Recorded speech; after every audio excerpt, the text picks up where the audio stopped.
سلام عليك يا نبي سلام عليك. الحمد لله نحمده ونستعينه ونستغفره ونعوذ بالله من شرور أنفسنا ومن سيئات أعمالنا. من يهده الله فلا مضل له ومن يضلل فلا هادي له. ونشهد أن لا إله إلا الله وحده لا شريك له. ونشهد أن سيدنا ونبينا وحبيبنا ومولانا محمدا عبده ورسوله. أما بعد فأعوذ بالله من الشيطان الرجيم. بسم الله الرحمن الرحيم.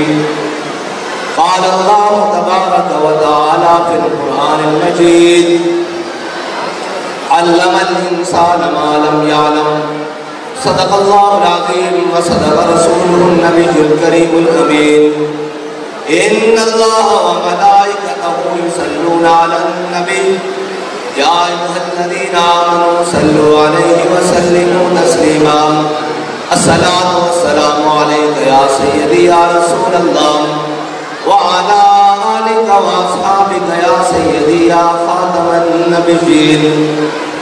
بندہ پروردگارم امت احمد نبی دوستدار چار یارم تابع اولاد علی مذہب حنفی ادارم ملت حضرت خلیل خاک پائے غوث اعظم زیر سایہ ہر ولی صدیق اکس حسن کمال محمد است فاروق ذل جاہ و جلال محمد است عثمان ضیاء شمع جمال محمد است حیدر بہار باغ خصال محمد است صلی اللہ تعالی علیہ وسلم. لوح بھی تو قلم بھی تو تیرا وجود الکتاب گنبد آب کی نرم تیرے محیط میں حباب عالم آب و خاک میں تیرے ظہور سے فروغ ذرائع ریگ کو دیا تو نے طلوع آفتاب شوکت سنگر و سلیم تیرے جلال کی نمود فقر جنید و بایزید تیرا جمال بے نقاب تیری نگاہ ناز سے دونوں مراد پا گئے عقل غیاب و جستجو عشق حضور و اضطراب شوق تیرا اگر نہ ہو میری نماز کا امام میرا قیام بھی حجاب میرا سجود بھی حجاب تازہ میرے ضمیر میں مار گئے کہن ہوا عشق تمام مصطفیٰ عقل تمام بولا گا بہینا می کشت اور گا بہینا می برد عشق کی ابتدا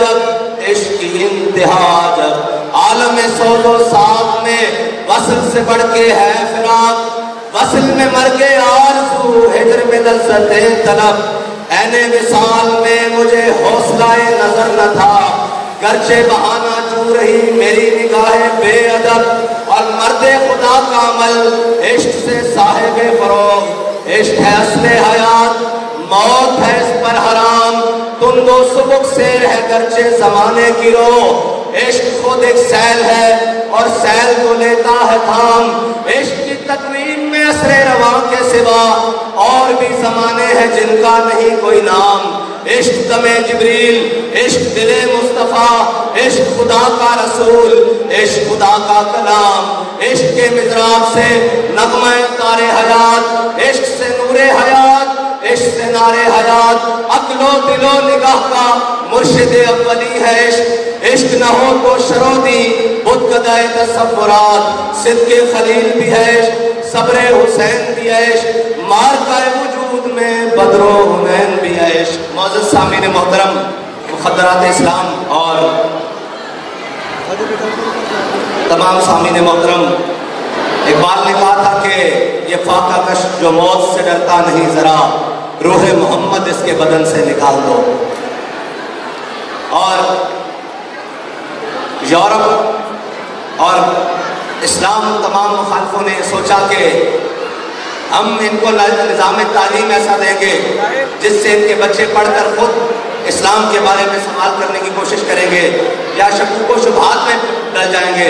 لیکن انہیں معلوم نہیں ہے کہ مسلمان کی تعلیم کا اصل ماخذ جو اقبال نے کہا کہ مغز قرآن روح ایمان جانے دی، قرآن کا مغز ایمان کی روح اور دین کی جان ہست حب رحمت للعالمین، وہ سارا کا سارا حضور کی محبت ہے۔ اور علم کا اصل ماخذ وہ تو ہے ہی قرآن، اور قرآن کو جس نے سینے میں بسایا وہ کبھی دنیا میں ناکام نہیں ہو سکتا۔ یہ قرآن کا اعجاز ہے کہ قرآن کو پڑھنے والا دنیا میں کسی بھی نظام کے اندر یا کسی بھی مارکے کے اندر اور کسی بھی جگہ کے اوپر ناکام نہیں ہو سکتا۔ اسی لیے تو اقبال نے کہا تھا وہ معزز تھے زمانے میں مسلمان ہو کر اور ہم خوار ہوئے تارک قرآن ہو کر۔ لیکن اقبال کی روح کو یہ ہم بتانا چاہتے ہیں کہ یہ دیکھیں، اس وہ تعلیم کے تیزاب میں ڈال کر اس کی خودی کو جو بدلنا چاہتے تھے، آج ہماری قوم کے یہ بچے پھر قرآن پڑھ رہے ہیں اور پھر قرآن سے خود کو آراستہ کر رہے ہیں، اور اسی قرآن کو پڑھ کر تو مسلمان پوری دنیا میں چھا گئے، جس کے بارے میں اقبال کہتا ہے محفل کون و مقام سحر و شام پھرے لے کے میں توحید صفت جام پھرے، قوم دشت میں لے کے تیرا نام پھرے اور تجھ کو معلوم ہے کبھی ناکام پھرے۔ کہہ رہے ہیں کہ یا اللہ تو بھی دیکھنا کہ تیرے بندوں نے قرآن کو سینے سے لگایا اور پوری دنیا پر حکومت کی، آج پھر قوم اور امت مسلمہ کے بچے اپنے سینوں میں قرآن سجائے ہوئے پھر میدان عمل میں آ رہے ہیں۔ میرے آقا مولا صلی اللہ علیہ وسلم نے خود اعزاز قرآن کی وجہ سے دیا اور پھر اپنے ہاتھوں سے ان صحابہ کو پہلے قبروں میں اتارا جو زیادہ قاری قرآن تھے، بڑے قاری قرآن تھے۔ وہ تمام لوگ، ان میں حافظ قرآن بھی ہے جس کے جسم کو مٹی نے نہیں کھانا، اور قرآن وہ ہے کہ جب حافظ قرآن نے قیامت والے دن اللہ کے سامنے پیش ہونا ہے تو اللہ تعالیٰ نے فرمانا ہے کہ حافظ بتا دنیا میں کیسے قرآن پڑھتا تھا، تو حافظ پڑھ کے سنائے گا الحمدللہ رب العالمین۔ اللہ تعالیٰ فرمائے گا یہ حافظ، یہ نور کی سیڑھیاں دیکھ رہے یہ سامنے، یہ ساری جنت کو جاتی ہیں، الحمد اس کی پہلی سیڑھی ہے اور والناس اس کی آخری سیڑھی ہے، پڑھتا جا اور جنت میں چلا جا۔ اور یہ یاد رکھیے گا کہ مسلمانوں کے عروج کا سبب قرآن ہی ہے۔ گورنر عبدالصمد، ان کی بیٹی شرف النساء، وہ قرآن اور تلوار اکٹھا رکھ کے پڑھا کرتی تھی، ایسے قرآن سامنے اور ادھر تلوار ادھر قرآن۔ تو گورنر عبدالصمد کی بیوی نے پوچھا کہ بیٹی یہ تو کیا کرتی ہے، قرآن کے ساتھ تلوار رکھ کے کیوں پڑھتی ہے؟ تو اس نے جواب دیا عید قوت حافظ یکتی گرن کائنات زندگی را محبرن۔ اس نے کہا کہ قرآن اس لیے کہ تلوار کو ظلم پہ نہ چلنے دے، اور تلوار اس لیے کہ قرآن کا راستہ صاف۔ آج کہتے ہیں کہ پوری دنیا میں ایٹم بم رکھ کر بھی جناب ٹانگیں کام رہی ہیں، ساری طاقتیں ہوتے ہوئے کانپے ٹانگ رہی ہیں، اور جناب ایک وقت تھا کہ 313 گٹھلیاں چوس کر قرآن پڑھتے ہوئے اور جناب 8 تلواریں 2 گھوڑے اور جناب جا رہے ہیں بدر کو۔ میرے آقا نے پوچھا میرے صحابہ بدر میں جانا چاہیے یا نہیں، میدان بدر میں، کہ مدینہ میں رہ کے جنگ لڑے، بدر میں جانا چاہیے کہ نہیں، جانا چاہیے کہ نہیں؟ تو حضرت سعد بن معاذ کھڑے ہو گئے، یا رسول اللہ ہم سے پوچھتے ہیں سلح بال من شیتا وقتا بال من شیتا سالم من شیتا آدے من شیتا خود من اموالنا ما شیتا۔ یا رسول اللہ بدر تو یہ کھڑا ہے، آپ حکم دیں ہم کیسر و کسرا کے ساتھ جنگ لڑ دیں گے، آپ حکم دیں ہم گھوڑے سمندروں میں ڈال دیں گے۔ اقبال کہتا ہے کہ تاریخ اور احادیث یہ بتاتی ہیں کہ صحابہ کے پاس صرف 2 گھوڑے تھے، صرف 2 گھوڑے۔ تو ان کے پاس کون سے گھوڑے تھے؟ پھر علامہ اقبال خود جواب دیتا ہے، کہتا ہے ہر کے عشق مصطفیٰ سامان اس بارو بردر گوشائے دامان اس۔ اقبال کہتا ہے کہ جس کے دل میں محبت رسول ہونا، کائنات کی ساری نعمتیں اس کی جیب میں موجود ہوتی ہیں۔ اور یہ صرف باتیں ہی نہیں ہے کہ صحابہ نے دعویٰ کیا اور پھر حضور کی محبت میں دعویٰ کیا، تو پھر گھوڑے سمندروں میں ڈال کر بھی دیکھے۔ اقبال کہتا ہے طلب جس کی صدیوں سے تھی زندگی کو، وہ سوز اس میں پایا انہی کے جگر میں۔ اقبال کہتا ہے زمین اور آسمان بھی منتظر رہے کہ وہ آئیں گے کب، وہ کون لوگ۔ اور اقبال نے آخر میں یہ تمام نوجوان ہماری بہنیں اور جو قوم کا مستقبل ہیں اور جن کی حیا اور پردہ کے ساتھ مسلمانوں نے عروج پایا ہے اور اسے انشاءاللہ دوبارہ پائے گا۔ اقبال کہتا ہے نوجوان مسلم کبھی تدبر بھی کیا تو نے، وہ کیا گردن تھا جس کا ہے تو ایک ٹوٹا ہوا تارا۔ اقبال کہتا ہے کبھی سوچ تو صحیح کہ وہ کیا خوبصورت آسمان تھا جس کا ایک ٹوٹا ہوا تارا آج تو بھی ہے کلمہ پڑھ کر.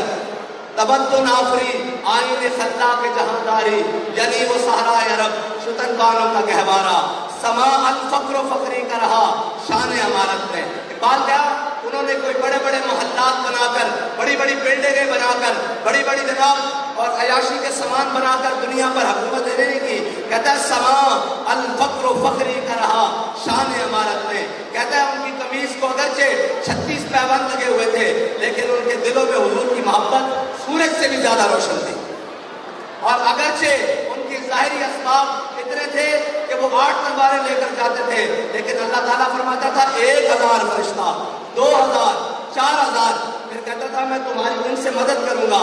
اور پھر جب اپنے بندوں کو میدان عمل میں دیکھتا تھا تو پھر رب فرماتا کیا تھا انی معکم میں بھی تمہارے ساتھ ہوں. لیکن اقبال کہتا ہے فضائے بدر پیدا کر فرشتے تیری نصرت کو آج بھی گردوں سے اتر سکتے ہیں قطار اندر قطار. کہتا ہے پہلے بدر میں جانا پڑے گا پہلے فضائے بدر پیدا کرنی پڑے گی. یہ ممکن نہیں ہے کہ فرشتے تیری مدد کو نہ آئیں.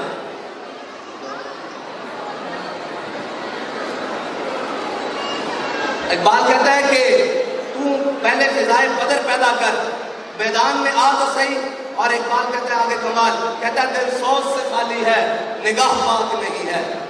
اقبال کہتا ہے دل میں تیرے حضور کی محبت نہیں ہے آنکھ بھی تیری پاک نہیں ہے پھر بھی اس میں عجب کیا ہے کہ تو بے باک نہیں ہے. اقبال کہتا ہے پھر کیوں کہتا ہے کہ جناب وہ تھوڑے سے ہو کر ہمارے اوپر جناب تسلط کر لیتے ہیں پورے نظام تعلیم کے اوپر قابض ہو جاتے ہیں. اس میں عجب کیا ہے کہ تو بے باک نہیں ہے جو آنکھ سرمہ افرنگ سے ہے روشن. اقبال کہتا ہے جس نے ہمیشہ اسلام کو یورپ کی اینٹیں لگا کر پڑھا یورپ کے تناظر سے پڑھا. اسلام وہ نہیں ہے جو یورپ کہتا ہے اسلام وہ ہے جو قرآن کہتا ہے اسلام وہ ہے جو میرے آقا مولا کا فرمان کہتا ہے.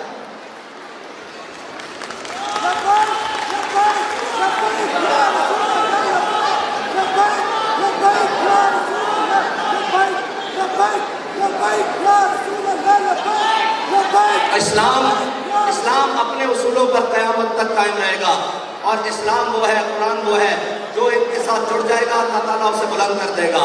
اور جو ان کو چھوڑ دے گا کلمہ پڑھتے ہوئے وہ اس کی معافی نہیں ہے. یہ قرآن اترا ہے سب سے پہلے اس کے لیے صحابہ کرام کے لیے. سب سے پہلے قرآن کے مخاطبین صحابہ کرام ہیں پھر اہل بیت اعظام ہے پھر اس کے بعد سارے ہیں. لیکن یہ قرآن کے مخاطبین صحابہ کرام ہیں لیکن یہ تمام انسانیت کے لیے اترا ہے. اور جو قرآن کے ساتھ لگ جائے گا اللہ اس کو بھی اوپر لے جائے گا. لیکن جو قرآن کو چھوڑ کر کہیں دنیا میں کہیں کسی اور مقام پر عزت یا علم تلاش کرے گا اللہ تعالیٰ اس کو ہر چیز سے محروم رکھے گا. اور اقبال نے آخر میں کہا ہے فرنگی نے اپنے پسر سے کہ منظر وہ طلب کر کے آنکھ نہ ہو کبھی تیری سیر. بات کہنے لگا ایک لارڈ میو اپنے بچے کو کہہ رہا تھا کہ مسلمانوں کو کبھی تلوار تیر نیزے اور بمبوں سے نہیں مارنا جتنا مارو گے یہ اتنا ابھر کے آئیں گے. اس نے کہا پھر کرنا کیا ہے کہتا ہے تعلیم کے تیزاب میں ڈال کر اس کی خودی کو. کہتا ہے اس کو تعلیم وہ پڑھانی ہے کہ جو ہم نے باتیں کرنی ہے اس کا بچہ خود اٹھ کر کہے جی یہ ختم نبوت کیا ہوتا ہے یہ ناموس رسالت کیا ہوتا ہے یہ اسلام کیا ہوتا ہے سیدھا سیدھا اسلام بیان کرے. اور مولانا صاحب یہ آپ کیسی بات کرتے ہیں آپ تو آگ لگانے والی بات کرتے ہیں آپ یہ کون سی باتیں کرتے ہیں. بات کہتے ہیں تعلیم کے تیزاب میں ڈال کر اس کی خودی کو ہو جائے ملائم کو جدھر چاہے پھر. لیکن یاد رکھنا قرآن پڑھا ہوا ہو اور قرآن کو سمجھنے والا ہو دونوں عالم بھی ایک طرف کھڑے ہو تو وہ حضور صلی اللہ علیہ وسلم کے دامن سے علیحدہ نہیں ہو سکتا.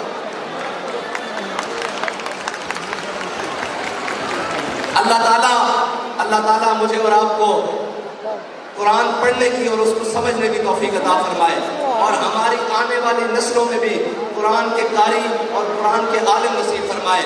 اور ہم سب کو وہ اقبال نے آخر میں دعا کی ہم سب بھٹکے ہوئے آہو کو پھر سوئے حرم لے چل اس شہر کے خوگر کو پھر وسط صحرا دے تڑپنے پھڑکنے کی توفیق دے دل مرتضیٰ سوز صدیق دے اس دور کی ظلمت میں ہر قلب پریشان کو. اقبال کہتا ہے یہ جو زمانے میں اندھیرا چھایا ہوا ہے یہ جو جناب کالی رات آئی ہوئی ہے نہ اپنے اور بیگانے کی تمیز ہے. اقبال کہتا ہے اس دور کی ظلمت میں ہر قلب پریشان کو وہ داغ محبت دے جو چاند کو بھی شرما دے. اقبال کہتا ہے ایسی یا اللہ ہمارے دلوں میں حضور کی محبت دے کہ بیگانے بھی دیکھ کر کہیں کہ یہ حضور کے غلام آ رہے ہیں۔ اور تعلیم کوئی بھی ہو، میرے بابا جان سے سوال ہوا، ایک شخص آیا، اس نے کہا میں اپنا بیٹا جرمنی میں پڑھنے کے لیے بھیج رہا ہوں، تو کیا یہ تعلیم جائز ہے؟ بابا جی مسکرانے لگے۔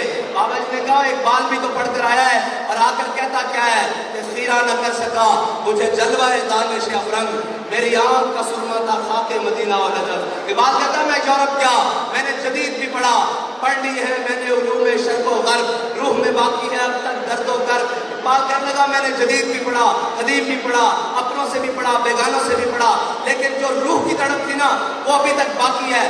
اقبال کہنے لگا خیرہ نہ کر سکا مجھے جلوہ دانش افرنگ۔ بابا جی نے کہا چلیا دنیا کی ہر تعلیم اپنے بچے کو پڑھا، لیکن دنیا کے کسے ایئرپورٹ تے تیرا بچہ اترے تے دیکھنا رہے کبھی کہ محمد عربی دا غلام آ رہا۔